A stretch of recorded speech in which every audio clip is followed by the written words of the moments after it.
Gamers lined up to get their hands on this little package, Halo 3. Halo 3 is here. If it's a big day for gamers, it's a million times bigger for Microsoft.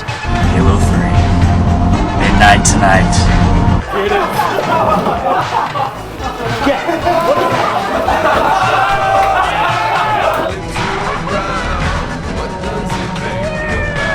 That was fantastic.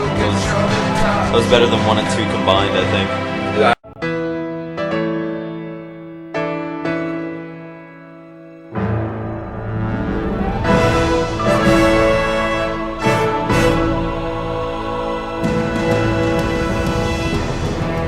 Halo 3 was released in 2007 and serves as the final installment to Bungie's original Halo trilogy.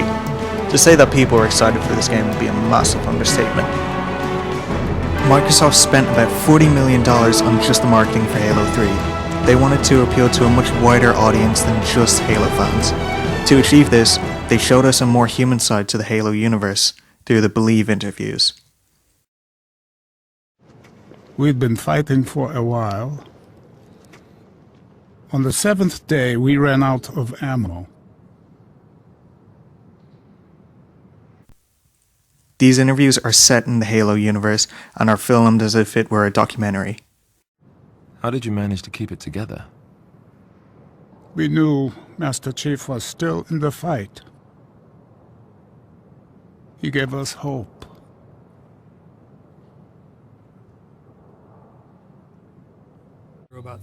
The actors do such an amazing job with the little screen time they have. They tell us about what they went through during the battle. Each of these interviews ends with the soldiers talking about Master Chief and how he turned the tide of the battle. Chief told me once that no soldier should be honored for doing what is expected. Do you believe that? I did, and I still do. The last trailer shows a real handcrafted diorama that depicts a battle between the UNSC and the Covenant. The narrator of these ads refers to it as the John 117 Monument. The camera shows us all the detail carved into the faces of the Marines. Their facial expressions range from sadness to fear and to anger. We see that the UNSC are being overwhelmed by the Covenant forces.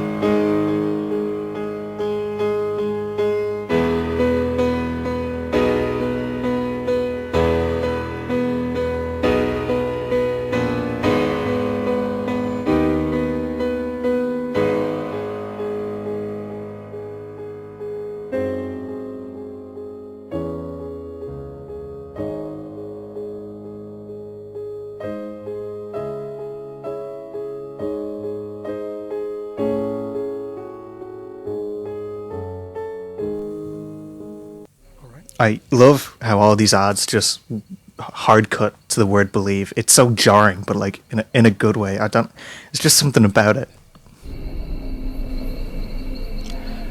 All we could do was sit and wait for Master Chief. I'm not going to go into the entire story of the game, so I'm going to try and summarize it as best I can. Alright, so an alien force known as the Covenant are invading Earth because they found a portal that will lead them to a place called the Ark, which is a place that can activate these giant rings in space that'll destroy all life in the universe because of a parasitic alien called the Flood.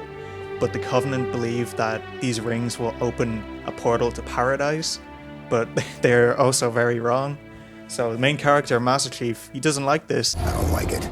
So he teams up with the Arbiter, who was betrayed by the Covenant, to kill the Covenant's religious leader called Truth. So they do that, and then they cripple the parasitic alien by using one of the Halo rings, and then Master Chief is lost at space at the end. That's a story, essentially. While I really do like Halo 3's story, I think Halo 2 had a better one. It introduced so many interesting things like the Gravemind, the Covenant Civil War, and the Arbiter's story. While the story wasn't as interesting as Halo 2, the levels and gameplay more than make up for it. Nearly every time I've played this game, I've had a very different experience. Say if I was to play something like Call of Duty's campaign, I know what to expect because it's all very linear, and I'm not saying that there's anything wrong with that. A lot of people like linear, and for the most part I really do enjoy Call of Duty campaigns. But in Halo 3, things will happen that either make me gasp or laugh, and you just never expect to see it.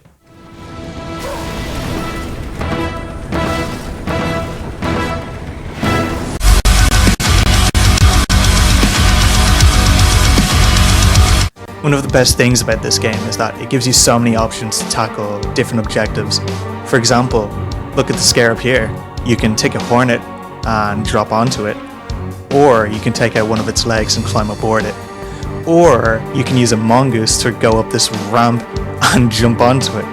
My point is that the best things in the game shouldn't happen to you, it should happen because of you, if that makes sense. This game is really cinematic. In some parts you'll have an enemy fortress walk out in front of you, in other parts you'll see a dogfight happening in the distance, and sometimes you'll see some human fighting the Flood. It's not to mention the giant skyboxes with all the detail of the world in the background. Forgot about this part. There's a part in the Ark where a brute chieftain challenges you to a one-on-one fight in front of the other brutes, and it's a cool detail. Like, it's a very small detail, but like they didn't have to add it, but they did, and it makes the game better. And the music is just it's so good. It's so good. I don't know how to put it.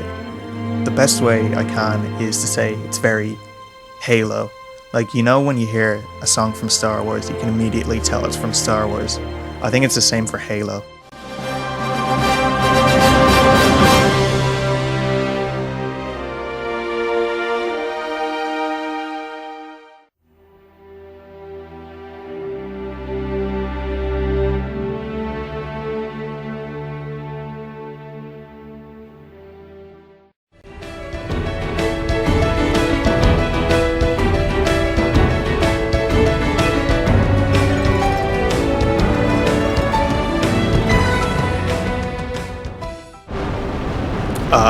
Thanks for watching the video if you made it this far.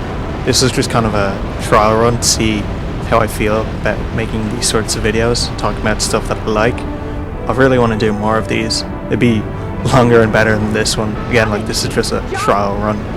Just want to have a place to talk about things that I enjoy and explain why I enjoy them. So like, probably more videos about games that I like, movies. I really want to do another video on Halo Reach. I'm going to do one on that. I might go to another IP or franchise for the next video, but I'll start working on a Halo Reach one. Yeah, I hope you enjoyed the video. Thanks for watching. Let's go get your Hitachi and rumble on the ground. That's all they think about. Release yourself.